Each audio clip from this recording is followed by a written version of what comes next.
The words cut through me like cold steel. "You're done here." Declan didn't even flinch when he said it, his smirk sharper than the termination letter clutched in his hand. Around the boardroom table, not a single pair of eyes dared to meet mine. 8 years of sacrifice, late nights, weekends traded for server rooms, gone. All because I missed one thing, a birthday party. I walked out in silence, my heels clicking against the polished floor like punctuation marks to a sentence I hadn't written. I didn't look back. If I did, I might have shattered right there in front of them. But inside, one thought carved itself into me like fire against ice. This wasn't an ending. It was ignition. Hours earlier, the choice seemed so small, almost laughable. A harmless email had slid into my inbox. Mandatory attendance. Declan's birthday gala. Mandatory. For a party. I stared at it for too long, the glow of the screen reflecting off my half-empty coffee cup. Declan Ainsworth, the CEO's nephew. Entitled Thin Resume, Inflated Ego, he thrived on these events, where champagne replaced work and loyalty was measured by how loudly you clapped. But me, I was buried in something bigger. On my screen pulsed the last line of a security algorithm, 8 years in the making. My creation. My heartbeat translated into code, a billion-dollar system that was about to become the backbone of every global contract we touched. I whispered to myself, not tonight. The party would pass. The system couldn't wait. My phone buzzed against the desk, dragging me out of my focus. A message from my mom. "Sweetheart, dinner tonight? Please?" My chest tightened. She'd been in and out of the hospital for weeks and guilt pulled at me like an anchor. I typed back quickly. "Tomorrow, I promise. Just need to finish this update." It wasn't a lie. This patch wasn't optional. Without it, the next board meeting would be war. My work wasn't just another product. It was protection. It was survival. Another ping. A Slack message from a colleague. Word is, Declan hates anyone who skips his parties. He calls it a loyalty test. A loyalty test? My lips curled into a bitter smile. I was loyal to the work, not his ego. But before I could reply, another message flashed. "Careful, Laura." I glanced at the clock. 9:45 p.m., I turned back to my code.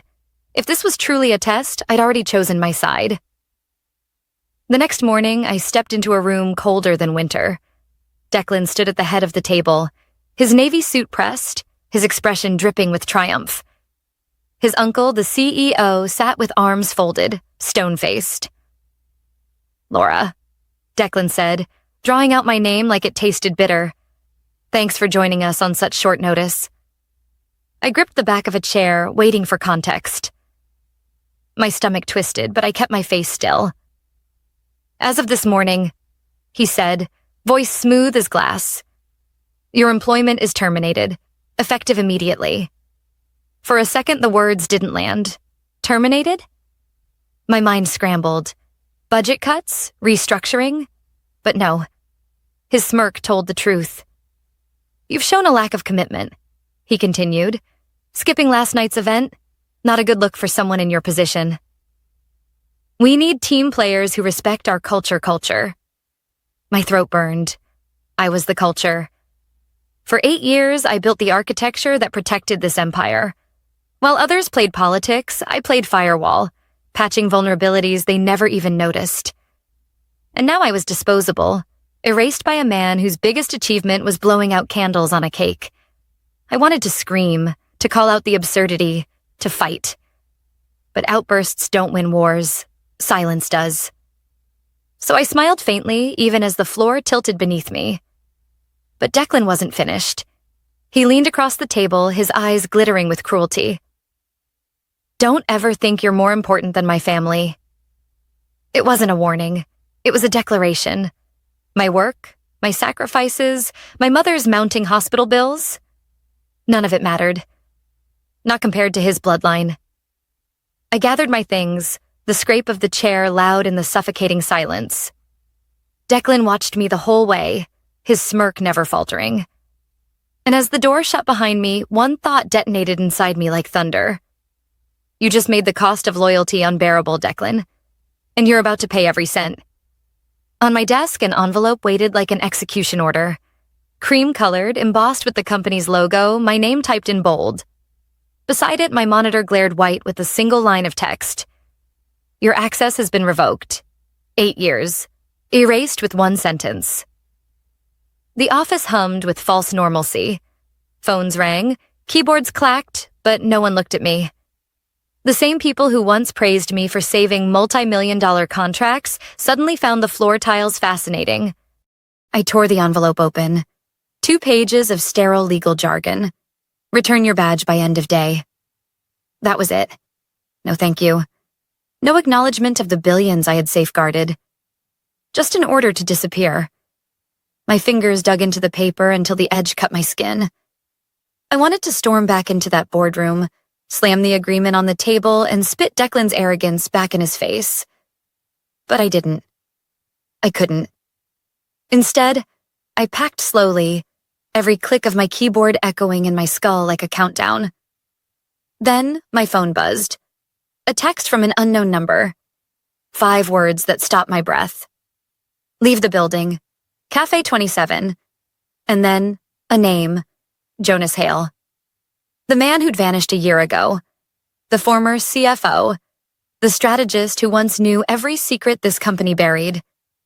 If Jonas was reaching out now, it meant only one thing. My story wasn't over. It was just beginning. The bell above Cafe 27's door chimed as I stepped inside, clutching the cream envelope like a guilty secret.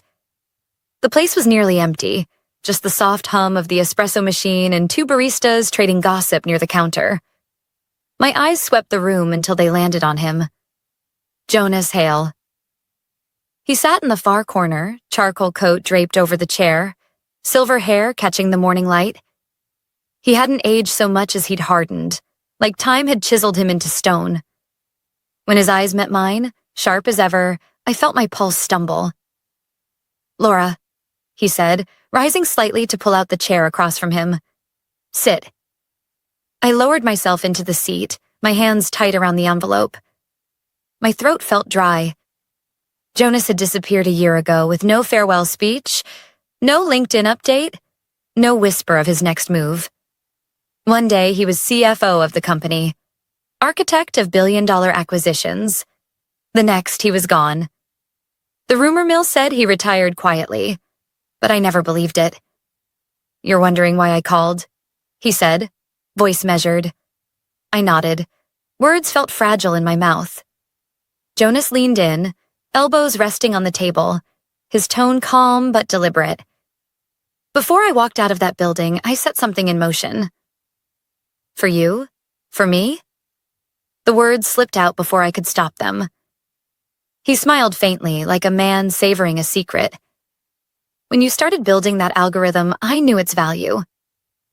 And I knew people like Declan wouldn't protect you if politics got ugly. So I built you a safety net. I frowned, sifting through old memories. Late nights when Jonas shoved compliance stacks across my desk, insisting I read the fine print. I'd skimmed, trusting him. What kind of net? I asked cautiously. A trust, Jonas said. It holds an LLC, Callaway Systems. 6 months ago, you signed the papers without realizing. Buried in those compliance documents. If you ever left voluntarily, nothing would change.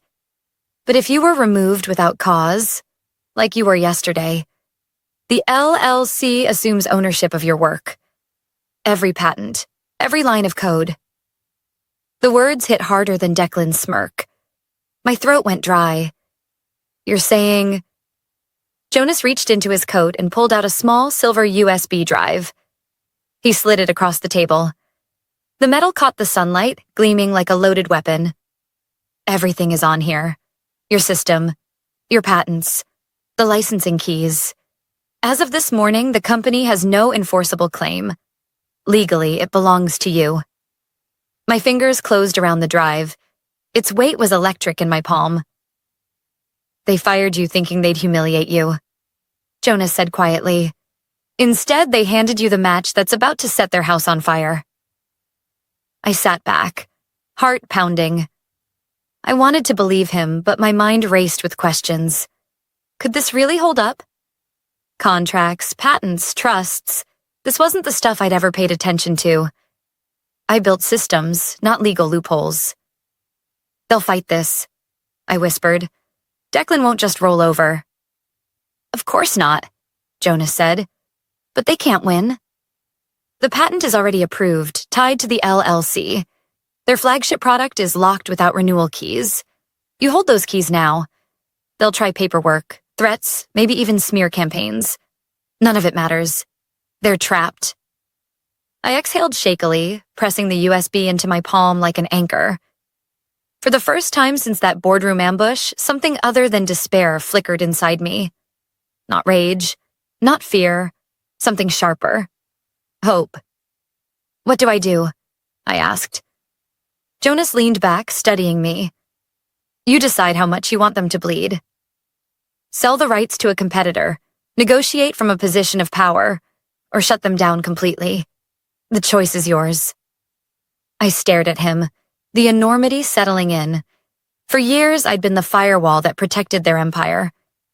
Now, I was the storm that could dismantle it. But another thought pressed harder against my chest. My mother. Her hospital bills had nearly drained me. Without my job's insurance, every treatment would push us deeper into debt. Declan thought firing me would corner me, force me to beg. Instead, he'd just handed me leverage worth hundreds of millions. I slipped the USB into my bag and forced my breathing steady. What's the first move? Jonas's lips curved into a knowing smile. Patience. Let them realize what they've done. By the end of today, the system will lock. Every executive, every VP, every stakeholder will see the alerts. Then we'll move. I glanced down at my hands. They weren't shaking anymore. The fear was still there, coiled tight, but now it had purpose. Jonas stood, slipping his coat over his shoulders. Stay invisible for now. Don't answer their calls. Don't react. Rage is a weapon, Laura, but only if you know when to draw it. He left me with those words, the bell above the cafe door chiming softly as he disappeared into the street. I sat there for a long time, staring at the empty chair across from me, the envelope still on the table, the USB heavy in my bag. Outside, the city roared with its usual noise, oblivious to the chaos that was about to erupt 13 floors above my old office. For the first time in 8 years, I wasn't defending someone else's empire. I was holding the fuse to blow it apart. And when the first alert hit their inboxes, they'd realize I wasn't gone. I was the reckoning they never saw coming. By the time I got home that afternoon, the storm had already started. My phone buzzed nonstop on the counter, vibrating across the surface like it was alive. Emails, missed calls, Slack notifications, all from people who hadn't dared look at me in the office that morning. I didn't touch it. I sat with a glass of water, staring at the USB drive on the table, the silver casing glinting under the kitchen light. At 2:11 p.m., the first subject line made me laugh out loud, a sound sharp and bitter in my quiet apartment. System alert. Deployment license expired. Please contact Callaway Systems for renewal. Not just my inbox. Every executive, every VIP, every department head who thought today was business as usual. Their entire global network had frozen in place.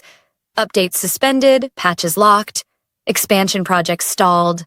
All roads pointed to me, or rather to Callaway Systems, the LLC they didn't even realize existed until now. By 2:30, financial reporters were tweeting about unexpected outages at Ainsworth Global.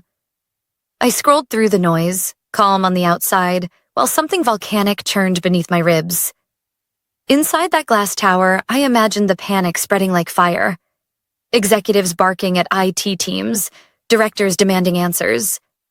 Declan's smug grin curdling into something ugly when he realized the empire he thought he controlled was in someone else's hands. Mine. The phone buzzed again. This time a voicemail. My hand hovered, but I didn't press play. I didn't need to. I could picture it clearly. Declan's voice, sharp with manufactured authority, demanding my cooperation. Maybe even a threat slipped between words. But Jonas's advice echoed in my head. Stay invisible. Rage is a weapon, Laura, but only if you know when to draw it. So I let it ring. By evening, news outlets were running with it. Unprecedented disruption. Internal turmoil. One headline even dared. Has Ainsworth Global lost control of its own system? I closed my laptop and leaned back on the couch, exhaustion pressing down, but not enough to smother the quiet satisfaction rising inside me. For years, I'd sacrificed birthdays, weekends, dinners with Mom, all for that system. And in one arrogant decision, Declan had tried to erase me. Instead, he'd handed me leverage worth hundreds of millions. The next morning, I imagined the boardroom looked nothing like the polished sanctuary I'd sat in 2 days earlier. Reports said the CEO had cut his vacation short. Declan sat beside him, pale beneath his perfect tan, sleeves rolled up like a man on the edge. I could almost hear the IT chief stammering as he projected error screens across the wall. Every node requires a renewal key from Callaway Systems. Without it, we can't push updates, can't patch vulnerabilities, can't guarantee compliance.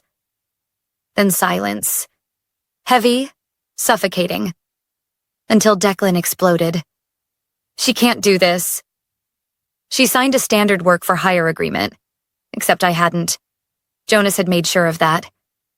The general counsel's voice would have been cool, detached. Actually, she didn't. Laura negotiated an IP carve-out clause tied to performance benchmarks. She met them all. The patents filed under Callaway Systems are enforceable. Legally, we have no claim I pictured the CEO's face draining of color, then flushing crimson.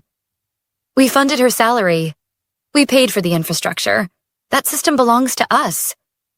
Not according to the contracts, the lawyer would reply. And right about then, someone in that room would have realized the truth. They hadn't just fired me. They had freed me at 11:04 a.m. My phone buzzed with a new email. Subject line, strategic opportunity. It was from a competitor. Helix Dynamics. Short, polite, but urgent. We'd like to discuss licensing options for the Callaway Systems algorithm. Mid-9 figures, hundreds of millions. I stared at the screen, my chest tightening. It wasn't just vindication. It was survival. Mom's hospital bills, my drained savings, the years of sacrifice they'd tried to bury under an envelope and a revoked badge. The decision didn't take long. 10 minutes later, I replied, confirming availability. Let's meet. My reflection in the laptop screen looked calm, almost serene. No one could see the storm inside me. The fury, the relief, the hunger for justice. The company thought they'd humiliated me. Instead, they'd activated the safety net Jonas had woven months before.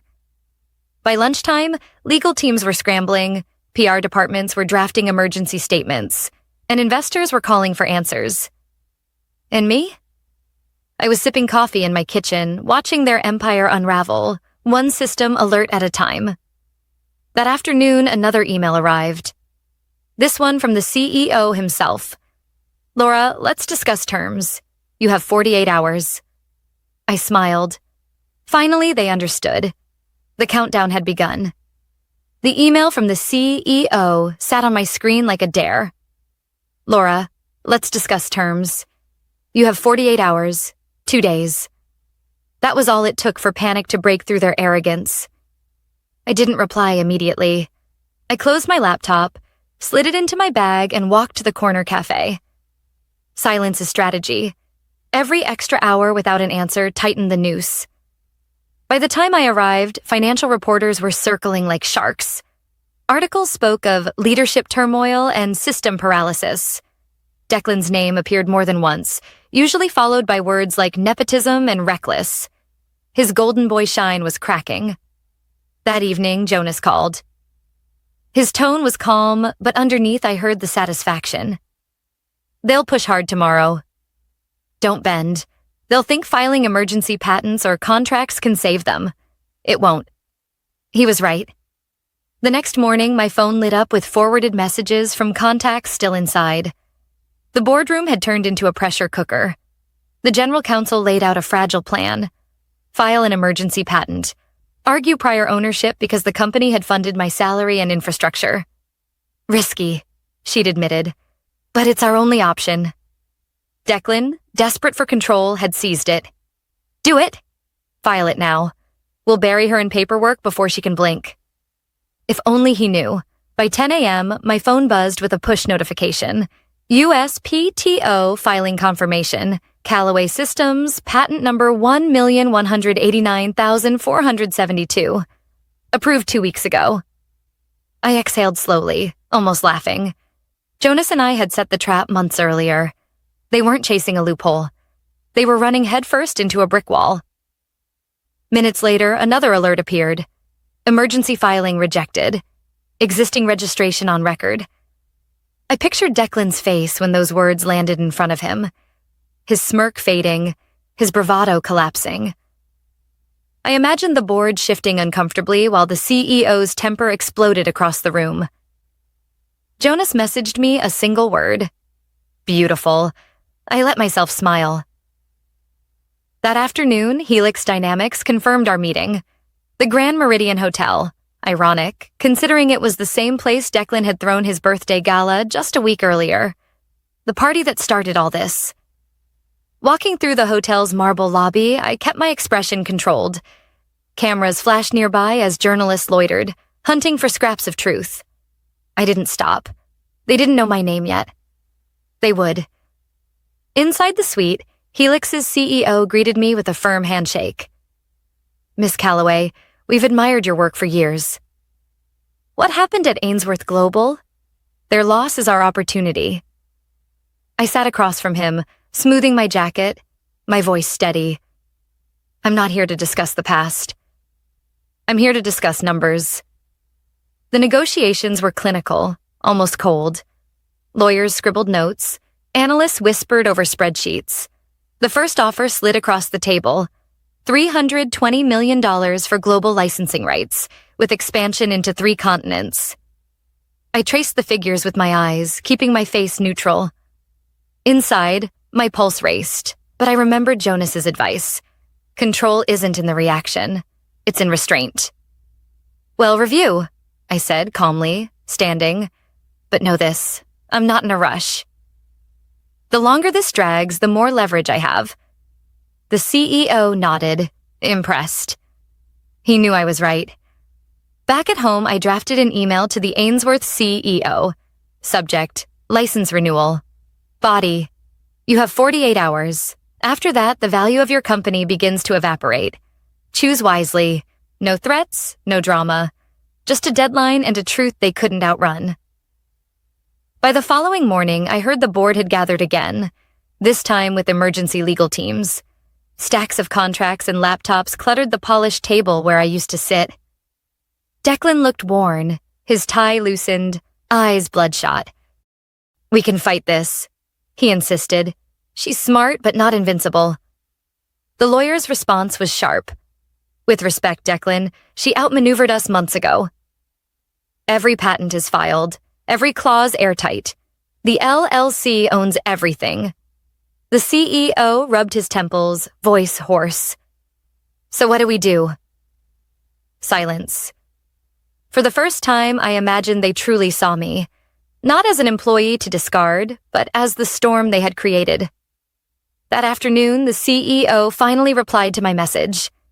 His tone was stripped of arrogance. Laura, we're ready to negotiate.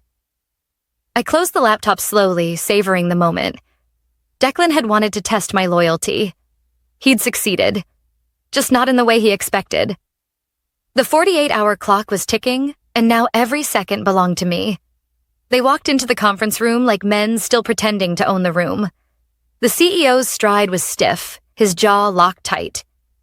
Beside him, Declan looked pale, his perfect tan now a fragile mask. The arrogance that once dripped from him was gone, replaced by the brittle shell of a man who knew the ground beneath him was crumbling. I sat at the center of the table, calm, composed, a glass of water untouched at my side. Jonas sat to my left, his presence radiating quiet power. The the kind that comes from already knowing the ending. Neither of us rose to greet them. That in itself was a victory. "Laura," the CEO said finally, his voice tight as wire. "We're here to make this right." I tilted my head slightly. "Right for whom?" Declan leaned forward, forcing a smile that didn't reach his eyes. "Let's not drag this out. We're prepared to—" Jonas cut in, his voice smooth and firm. "Sit down." It wasn't a suggestion. They obeyed. Jonas reached into his briefcase and pulled out a thick document. He dropped it on the polished table with a sound that cracked like a gunshot. The CEO flinched. Declan's eyes darted to the bold header. Irrevocable Trust Agreement. "This," Jonas began, his tone like cold steel, "was executed under Delaware law 6 months ago. It holds one asset, Callaway Systems, and that LLC now owns every patent, every line of code, every licensing key Laura created." "That's impossible," the CEO snapped. "It's binding," Jonas replied, unflinching. "You signed the original carve-out clauses yourself. I advised you to protect her. Instead, you let nepotism dictate your decisions. This," he tapped the document with a single finger, "is the price of arrogance." For the first time, Declan's composure cracked. "She was an employee." She can," I said quietly, folding my hands on the table. "And she did." The CEO slumped back, eyes glassy as the math hit him. Hundreds of millions evaporated. Contracts stalled. Investors circling like vultures. I leaned forward, my voice steady. "You didn't just fire me. You freed me, and now your empire runs on something you don't control." The room went silent, thick as smoke. Declan's mouth opened, but no words came. The CEO rubbed his temples, defeated. Jonas sat back, calm as ever, because he knew what I knew. The fight was already over. 2 days later, I walked into the Grand Meridian's largest conference hall. Chandeliers glittered overhead, cameras flashed, and reporters craned for a glimpse of the story they'd been chasing all week. At the long table draped in navy silk, a plaque bore my name in crisp black letters. Chief Innovation Officer, Callaway Systems. I paused for a heartbeat, letting the weight of those words settle. Then I walked forward, every click of my heels echoing like punctuation marks in a sentence 8 years in the making. Across the hall, lenses swung toward me, shutters firing in rapid bursts.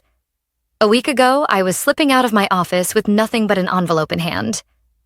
Today, I was the headline. I smoothed the fabric of my jacket and looked straight into the cameras. My reflection glimmered in the dark glass of their lenses. Calm, poised, unshakable. The Helix Dynamics CEO stepped to the podium. His voice carried across the room.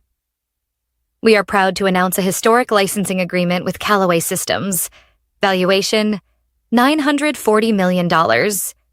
Applause erupted. The room flashed with light. I remembered Declan's words in that boardroom, smug and venomous. "Don't ever think you're more important than my family." I let the memory linger, then smiled. Slow, deliberate. Into the microphone, I spoke softly. "You were right, Declan. Family is everything. Yours just lost it all to me." The crowd roared. Somewhere in the back, a journalist's voice cut through the noise. "Ms. Callaway, how does it feel to hold the future of an entire industry in your hands?" I looked straight into the nearest lens. Every sacrifice, every late night, every moment with my mother I'd traded flashing through my mind. "It feels," I said, voice steady, "like the beginning." The cameras exploded with light. And for the first time in years, the storm inside me went still. They underestimated me because I stayed quiet, because I didn't play their games. What they didn't understand is that silence isn't weakness. It's strategy. If there's one thing I want you to take from my story, it's this. Your worth is never defined by the people who fail to see it. You are not disposable. You are not replaceable. And when someone tries to erase you, That's your cue to pick up the pen and write the next chapter yourself. So if you've ever been doubted, pushed aside, or made to feel invisible, let this be your reminder. Power isn't gone. It's waiting. And when the time comes, use it with precision.